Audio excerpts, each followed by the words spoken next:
C'est effectivement la mère de toutes les batailles. Hein, on voit bien, et je crois qu'on en convient tous, que finalement on ne réussira la transition écologique que si les entreprises s'y impliquent très, très fortement, c'est évident.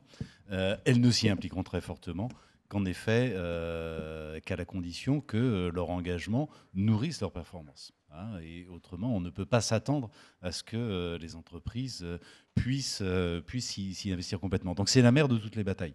Moi, je suis convaincu que l'on peut en effet aligner engagement et performance. Vous le disiez, hein, c'est aujourd'hui, le business model aujourd'hui de la Maïf est complètement orienté là-dessus.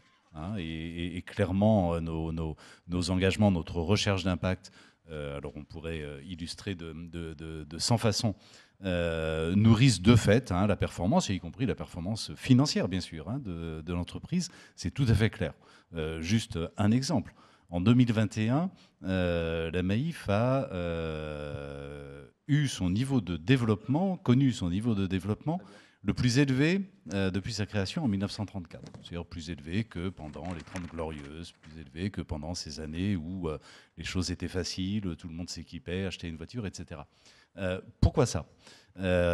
Tout simplement parce qu'en 2020, en pleine crise sanitaire, au moment du confinement, nous avons pris la décision de rembourser la prime d'assurance auto de nos assurés pendant la période du confinement, parce que plus personne n'utilisait sa voiture.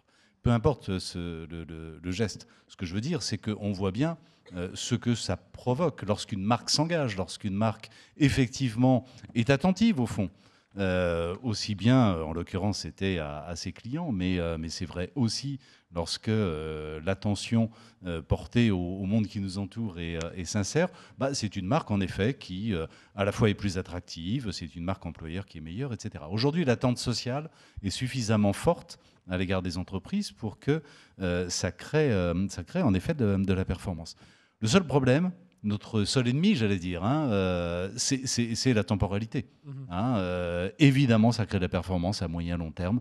Bien sûr, c'est coûteux, ça peut être coûteux à court terme.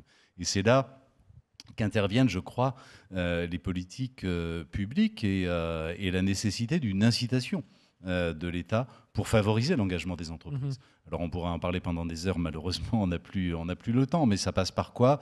Ça passe sans doute par une modulation de la fiscalité, par exemple.